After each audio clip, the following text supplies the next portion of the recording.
Yes this is the view যার কারণে আমাকে এখানে আসা। তো 3, 2, 1 আল্লাহ রে, এবার কুয়াশা কম, মানে মেঘ একটু কম হয়েছে, বাট ভিউ তো ভিউ ভাই। ভিউর ব্যাপারে কথা আসেনি, সাথে যে কনকনানি একটা বাতাস আছে, বাতাসের সাউন্ড আর মোরগের কুকু কুকু মারাত্মক। তো হালকা করে সিনেমাটিক দেখো, কথা কইতে পারতেছি না।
চল ভাই, ফাইনালি সিনেমেটিকের কাহিনী শেষ।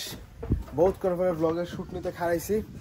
আর আজকে মেঘ একটু কম ছিল, কি লাগে জানি না, হঠাৎ করে শীতকালে মেঘ আরো বেশি থাকার কথা। কালকে তো কুয়াশাতে ভর্তি ছিল, বাট আজকে মেঘ ছিল না। তো কিছু জ্ঞানের বাণী ঝাইরা ফেলি, যেগুলো কালকে বলার কথা ছিল, বলা হয় নাই। সেটা হলো কি, আমাকে রুমের ভাড়া খাগড়াছড়িতে গেছে হলো 2,500 টাকা করে গেছে মনে হয়, পার নাইট 2 রুম। আর যাওয়া আসার ভাড়া তোমার করে যে 7,000 টাকা খাগড়াছড়ি থেকে এখানে। মানে মোটামুটি সাজেক টু যদি পোলাপাইন দিতে চায়, আমি জানি এক্সাক্ট হিসাব দিতেছি, আমি জাস্ট একটা আনুমানিক হিসাব দিতেছি। সেটা হচ্ছে যে সিঙ্গেল পোলাপাইন যদি আসতে চায় 4,000 টাকা করে বাজেট করতে হবে।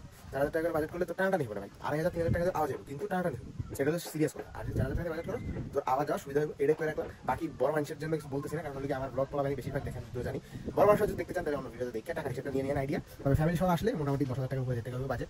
কাহিনী হলো ওই জায়গায় তো বক বেশি করে হয়ে গেছে, এখন শুরু মতো বাইরে যাবে, কারণ কমলাকে ঘুরে চলে যেতে কি বলে কাহিনী আছে, তারা হয়ে করতেছে চলে যাবে। চলো সারাদিন ধরে ঘুরতেছে, এখন আমরা বাইরে। আর হয় এইখানে যে রিসোর্টটা, এইটা যেটা নিছি, এইটার ভাড়া মোটামুটি এখনো শিওর না, বাট এটার ভাড়া এরকম 4,000 4,500 টাকার মতো যাবে পার নাইট, ঠিক আছে।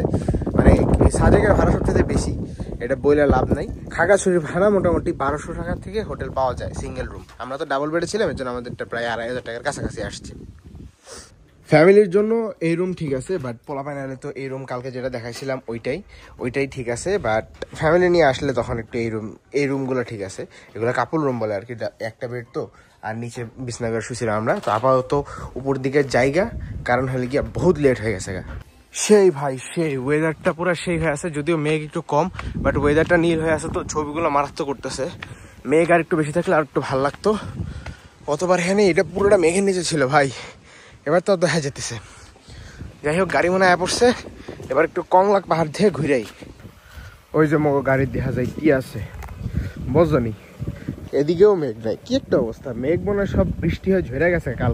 কালকে ভালোই বৃষ্টি হয়েছে, ফোটা ফোটা করে হয়েছে, তো কি হয়েছে নিচে বলে ভালোই বৃষ্টি হয়েছে। আর বাতাস তো প্রচুর, মেঘ সব টাইনাল হয়ে গেছে গা। চল গাড়ি স্টার্ট কর, চলো। তো মানুষ দেখা যায় না কিছু, চলো। আর বয় সবাই রেডি হইতেছে, ছবি টবি তুলতেছে, কারণ হলে গিয়ে সবাই 10টার স্কোয়াডে বাইরে হয়ে যাবে। আমগো কথা ছিল বিকাল 3টার স্কোয়াডে বাইরে হয়, বাট আমগো মনে হয় সকালবেলার স্কোয়াডই বাইরে যাবে, এখন আর শিওর না, দেখা যাক। কুত্তার বাচ্চাগুলো সেই কালকে রাতে একটা সেই লেভেলের কুত্তার বাচ্চা দেখছি, পুরা ধবধবা সাদা, আর সাদিকের উপরে এই কাহিনী হলে এই পানিগুলো নিচে থেটানের তোলা লাগে, উপরে পানি নেই, এটা হলো মূল বেজাল। রাতের বেলার থেকে সকালবেলা মানে এই সূর্যের ওঠার সময় মসজিদটা মারাত্মক লাগে, মানে দিনের বেলাও সেই লাগে, রাতের বেলাও সেই লাগে, বলে লাভ নাই। মসজিদটা এক কথা মারাত্মক করছে। হট করে পরে গেলে গা হট করে কট খাই যাবো একটা, দরকার নাই রিস্ক নেওয়ার, কারণ হলে কি এটা আবার একটু ভাঙ্গা আছে, পরে গেলে গা খাটাম। পিছনের রাস্তাটা সেই, সামনের রাস্তাটাও সেই।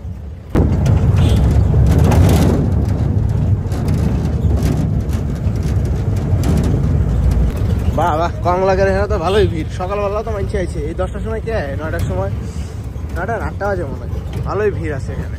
নিচে সব গাড়ি মানে রেখেছে, বহুতগুলো গাড়ি এখানে, সব উপরে গেছে। আল্লাহ রে, 4 বছর পর কংলাগে উঠতেছি রে, কোমর শেষ রে। সমস্যা নেই, এখন আমি জিম করে ভাই বুঝতে হবে। ও তাড়াতাড়ি ওঠ, এই হালাই দিয়ে উপরে উঠেছে গাড়ি, সেই ভাই সেই আমগো গাড়ি ওই চিপার মধ্যে নামাই দিছে, এই গাড়িগুলো এখানে উঠছে, আমগো উঠতে হবে ওই জায়গায়, সেই ভাই সেই। जिधर भी देखो इधर ही ব্লগার, যেখানে দেখো এখানেই ব্লগার, সবাই এখন ব্লগার। এই যে আমি একটা ব্লগার, আমার চারপাশে যারা আছে সবাই ব্লগার, ক্যামেরা থাকলেই সে ব্লগার, তাদের কোনো ব্যাপারই না, যে ক্যামেরা থাকছে সে একটা ব্লগার। কিরে হালাই তারা তো গাড়ি বাহারে উড়ে যাবে মনে হইতেছে, এমনি কত দূর পর্যন্ত গেছে আল্লাহ জানে। আমাকে গাড়ি কই না দিছে আম করে। এখানে এক গাদা সিকিউরিটি আছে, কিসের জন্য আছে জানি না, কিন্তু আছে। কার কার জানি আর্মিতে চাকরি করার, বর্ডার গার্ডে চাকরি করার খুব শখ। দেখ এমনি ফায়ার উঠতে পারবি, তোরা তো বেটা ফায়ারে এতে ডরাস, তোরা আর্মিতে কি করবি বেটা, যা। এই তারা বর্ডার গাড়ি তাকে বলে শেষ বর্ডারে যাইতে 6 দিন লাগবে, মাসকারি 6 দিন হাইটে যাবো, হাতে টিম লয়ে লইছে। আমরা দেখতে পাচ্ছি এখন everyone is vlogger.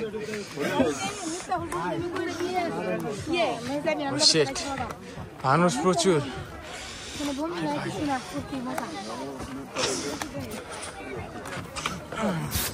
খালি পাড়া ফটকে বেশি দূর যাবি না,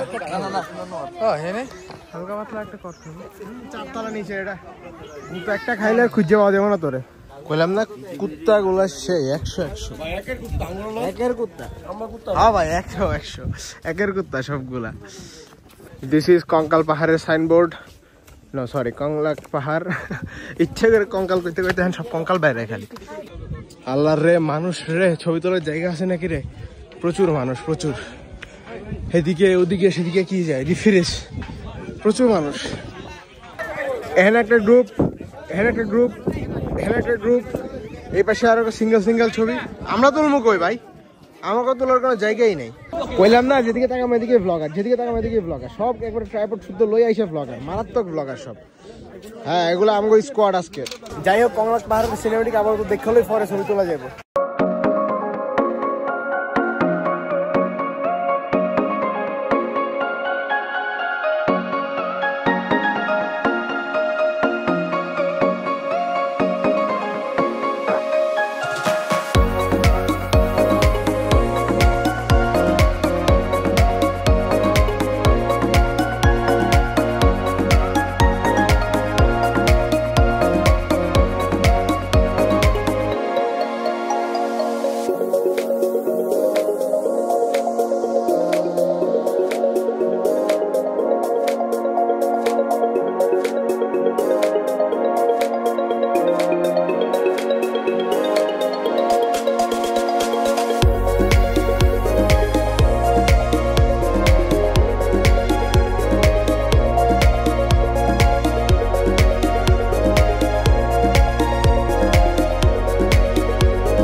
কংলাক পাহাড়ের কাহিনী শেষ, এবার নিচে নেমে নাস্তা খায় গাড়ি ধরে যাইতে হইব মনে হইতেছে, কারণ আমার বাবা প্রচুর তাড়াহুড়া করতেছে।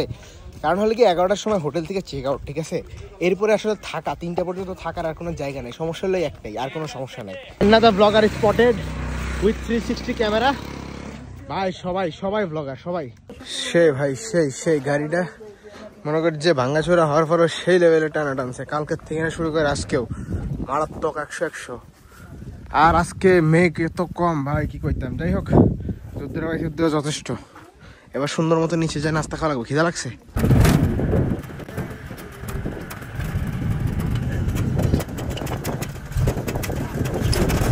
এই জায়গাটা মারাত্মক ছিল, মারাত্মক। ভিতরে ঢুকে ছবি তুলতে পারলে সেই হতো, কিন্তু এটা হলো আর্মি বেস ক্যাম্পের ভিতরের জায়গা, যার কারণে এই ভিতরে ঢুকতে দিব না, যার কারণে কোয়া লাভ নেই। আপাতত বাহির থেকে দেখেই কাম চালাইতে হবে, এই আর কি একটা আদিবাসী গ্রাম বানাইছে, মানুষের ভিড় দেখছোস। কালকে দুপুরবেলা যদি তাড়াতাড়ি আসতে পারতাম তাহলে এখানে ঢোকা যেত। এই যে কি ঐতিহ্যবাহী লুসাই গ্রাম, মারাত্মক ভিড়, 1 ঘন্টা তো লাগবে এখানে ঢুকতেই। এখান থেকে হালকা করে গ্রামটা দেখাইয়া, আমি ভিতরে ঢুকে লাভ নেই, এখান থেকে হালকা করে গ্রামটা দেখা ফুটেজটা নিয়ে নিলেই আমার ব্লগের ডান। এখানে কি কি আছে, আদিবাসী হ্যান ত্যান হয়ে যাবে আছে আর কি। এই একটা ঘর, এখানে একটা ঘর, উপরে বাঁশের উপরে একটা, গাছের উপরে একটা ঘর, নিচে 4-5টা ঘর আছে। 30 টাকাদের ভিতরে ঢুকে দেখার থেকে উপর থেকে দেখলেই হয়ে যাবে, শেষ, ডান। ঘর দেখার শেষ, আদিবাসীকে ঘরমর শেষ, এখান থেকে ছবি তুললে খেলা শেষ। হাতে যদি টাইম থাকতো তাহলে এরকম হুলা হার হাবুসা সাজা যেত, কিন্তু হাতে তো টাইম নেই। কারণ হলে কি আজকে দুপুরবেলায় যেতে চাইছিলাম, কিন্তু সকালবেলা আমার বাপে আমারে লয়ে যাবো। হুলা হার হাবুসা, বন্দুক, কাঠের বন্দুক, কাঠের বর্ষা, আরে সাবাস, হুলা হার হাবুসা। সেই ভাই, সেই মানুষ মোটামুটি সব গুজগাছ করে নিছে, তাদের চেহারা দেখলেই বোঝা যাচ্ছে সবাই একদম রেডি গাড়িতে ওঠার জন্য। ফিরে আবার খাইতে চলে এসেছি, আমাদের মেক ফায়ার নিচ্ছে আর গ্লাস আমাকে দেখা যাচ্ছে। এখন সুন্দর মতো খায়া দেয়া, তারপরে জানি না কই যাবো, কারণ সিদ্ধান্ত এখনো ঝুললে আছে। সকালের ট্রিপে যাবো না বিকেলের ট্রিপে যাবো, কাহিনী করতেছে। আপাতত খেয়ালে ফাইনালি আবার ঘরে চলে আসছি। আর দুপুরবেলায় যাবো গা, মানে সকালের স্কোয়াডে যাবো গা, দুপুর স্কোয়াডে আর যাওয়া হচ্ছে না, কারণ হলে গিয়া বহুত ভেজাল ভাই। এই রিসোর্ট ছেড়ে দেওয়ার পরে আরো ভেজাল, রিসোর্ট 11টার সময় ছেড়ে দিতে হবে। তো যদি কালকে সকালবেলা তাড়াহুড়া করে মানে তাড়াতাড়ি আসতে পারতাম, তাহলে এই জিনিসগুলো তখন থেকে ভালো মতো দেখানো যেত। কালকে যেহেতু আস্তে আস্তে সন্ধ্যা হয়ে গেছে, যার কারণে খুব বেশি একটা দেখানো যায় নাই। তো এখান থেকে ভিউ কতটা এরকম, সকালবেলা সূর্য এখান থেকে উঠলো, সেই সিনেমেটিক কয়েকটা হইলো, এই আর কি। সাজেক আসছি, খেলা শেষ এখানে। আপাতত এগুলো রেডি কইরা সুন্দর মতো বাইরে যাব। তো দেখতে থাকো সামনে কি হয়, যাওয়া পর্যন্ত তো ভ্লগ কন্টিনিউ করবোই। আর চট্টগ্রামের ট্রাভেল ভ্লগ, ওইটা আলাদা একটা ভ্লগ হবে। আজকে রাতে চট্টগ্রাম যাবো, টিকিট কাটা already done. This is the time of signing out. Okay, bye bye Sajek, দেখা হবে আরো 5-6 বছর পরে। গতবার আইছিলাম, ওটাও 4 বছর হয়ে গেছে, কেমনে জানি। তো এইবারের বিকালবেলা যাওয়ার ট্যুরটা আর হলো না, আমাদের সকালবেলা স্কোয়াডে চলে যেতে হচ্ছে, বিকজ অফ এখানে কোনো এক্সট্রা টয়লেট নেই। এই 10টা-11টার দিকে আমরা এই ইয়ার থেকে হেডেসর থেকে যদি বাইরে হয়ে যাই, তারপরে 3টা পর্যন্ত কোথাও টয়লেটে যাওয়ার কোনো সুযোগই নেই। খালি মসজিদ আছে, খালি নামাজের সময় খুলবে, তাছাড়া আর কোনো সুযোগ নেই, যার কারণে চলে যাওয়া লাগতেছে, কিচ্ছু করার নেই। তো গাড়ি আয় পড়ছে, তাড়াতাড়ি যেতে গেছে। তো চলো যাওয়া যাক, আর বেশি বাড়াবো না, আসার সময় অনেক ভিডিও করে ফেলছে, যাওয়ার সময় জাস্ট কয়েকটা সিনেমেটিক দিয়ে নিচে নেমে যাবো। এই তো সকালে স্কট ছেড়ে দিয়েছি, একটা করে গাড়ি যাচ্ছে। ভাইয়া আমগোটা কই কে জানে, পিছনে মনে হয় আরো। আর গাড়ি ইজ ইনকামিং, ভাঙাচোরা গাড়ি। হে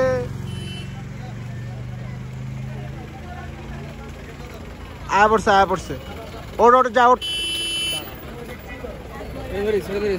ধরা লাগবে কি লেগে, দৌড় দিব, কোন দিকে দৌড় দিবি, যা টানতে যাবে, বাজি কেউ কে।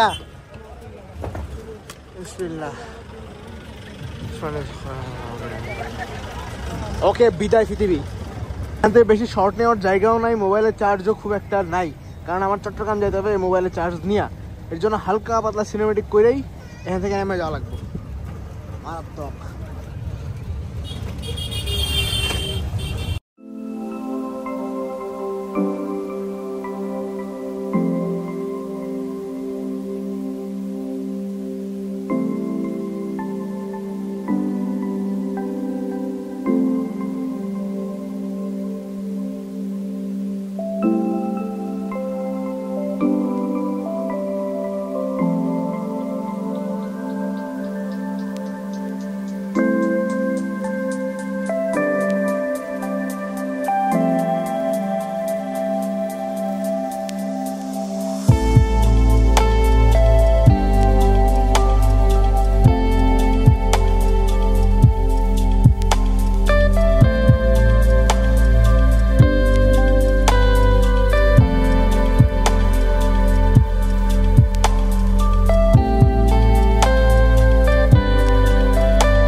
সময় যেরকম একটা জায়গায় বাজে গিয়েছিলাম, যাওয়ার সময় ঠিক ওই জায়গায় বাজছি, একটু আগে আর কি, বাজারের মাঝখানে। এখন কি ওই বাসাগুলো গাড়ি আসবে, তারপরে আমাদের এগুলো ছাড়বে। তখন ওই বাসাগুলো তার তো খবর নাই, যাওয়ার সময় তো মেঘ ছিল, এখন তো রোদ, ঠাড়া বাড়ার রোদ। এখন আর কি, এখানে খারাপ পরিবেশ দেখবো, তারপর গাড়ি আসলে তারপরে উঠবো আবার। ছেড়ে দিছে গাড়ি মনে হয় ওই পাশ থেকে, নাকি আমগড় আগে ছাড়ছে এবার মনে হয়, এবার আমগড় আগে ছাড়ছে, ওই পাশের গুলো ধরে রাখছে। ইয়েস ব্রো, এবার আমরা আগে যাবো। এগুলো এখানে ধরে রাখছে, তো তোমরা দাঁড়িয়ে থাকো কতক্ষণ, আমরা নিচে নামে যাই আগে। তো ছাড়া আমার সময় 2 ঘন্টা খারাপ ছিলাম বেয়াদব।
আজকে দৌড়াতে শেষ, এবার একটু থাইমে বাথরুম টাথরুম সারালই ভাই। সকালবেলা বাথরুমে গেছে আর যাইও নাই, রাত্রে বাথরুমে যাওয়ার জন্য সাজেক থেকে আমরা দৌড়া এনেছিলাম আসছিল। যাই হোক, মানে 3টা পর্যন্ত বাথরুম করা ছাড়া, তার মধ্যে আবার নামতে 2 ঘন্টা লাগবে। 5টা পর্যন্ত বাথরুম করা ছাড়া কেন থাকবে মানছে? একটা পাবলিক টয়লেট নাই, যে কোনো একটা রিসোর্টে বাথরুম করতে দিবে না, ডাইরেক্ট মারাত্মক একটা অবস্থা। যাই হোক, বাথরুম করা শেষ, এখন নিচের দিকে নেমে আবার সুন্দর করে গাড়িতে উঠে যাবো, কাম খাতাম।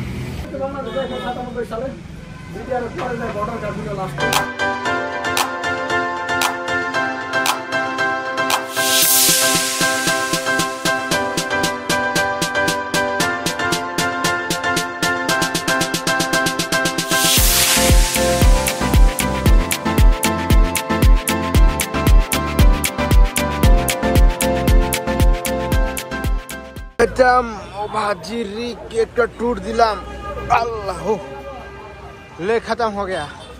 अब खाना पड़ेगा, बहुत खिदा लगा है। ओके बाय, एक दिन गाड़ी खत्म। কাকু সেই মারাত্মক টানা দিছে। টাইম ওনাদের বাই বাই, তারপরে আমরা অন্যদিকে যাই, কারণ আমাদের বাস হলো রাত্রেবেলা, কিছু করার নাই। হট করে দুপুরবেলা আয়া পড়ছি, তো এখন কিচ্ছু করার নাই। মাত্র কয়টা বাজে? মাত্র বাজে হলো 2টা, এখনো বহুত টাইম বাকি। কি ভাই চেনা চেনা লাগছে? এটা হলো হোটেল হিল হেভেন, যার থেকে আমরা সাজেক গেছিলাম। ঘুরে আবার এটাতে আইসি, কারণ হলো রাত্রেবেলা যেহেতু গাড়ি, এই দুপুর টাইমটা কই খারাপ থাকুম, এর লেগে একটা রুম লয় কতক্ষণ বর চিন্তা ভাবনা করতেছি। 207 রুম, যান ঢুকে যান। This is just for rest, রাইতে থাকা পর্যন্ত নয়, রাইতে রাখ পর্যন্ত। আপাতত বাই বাই। আর শরীর দিয়ে গলা দেখেছে বাড়িতেছে না। তো ফাইনালি সাজেক ব্লগের এন্ড এখানে দিয়ে দিচ্ছি, কারণ হলে কি ঘরের মধ্যে ঢুকিয়া খাগাছড়ি ব্লগ এডিট করতেছিলাম, এডিট করতে করতে দিন পার হয়ে গেছে, এখন আন্দার হয়ে গেছে। তো যাই হোক, ব্লগ এখানে এন্ড করে দিতেছি। আর খরচপাতির হিসাব ওই তো সকালবেলা বললাম 10,000 টাকার কাছাকাছি খরচ গেছে, এই আর কি। আর যদি আদ্যপান্ত জানতে হয় তাহলে ডিসক্রিপশন বক্স চেক করে নিও, তাহলে হয়ে যাবে। আর যদি ফ্রেন্ড সার্কেল বেশি নিয়ে আসে তাহলে খরচ অবশ্যই কম হবে, ফ্যামিলি খরচে একটু খরচ বেশি হয়, এই আর কি। তো আজকের জন্য এতটুকুই, দেখার জন্য ধন্যবাদ। দেখা হবে পরবর্তী ব্লগে, মানে হলো গিয়া চট্টগ্রাম থেকে ঢাকায় যাওয়ার ব্লগে। আমি ভাই চট্টগ্রামে চট্টগ্রাম আর যাওয়া হবে না, এই আর কি। তো ঢাকায় যাওয়ার ব্লগে তোমাদের সাথে আবার দেখা হবে। তো আজকের জন্য এতটুকুই, দেখার জন্য ধন্যবাদ। দেখা হবে পরবর্তী ব্লগে। আল্লাহ হাফেজ।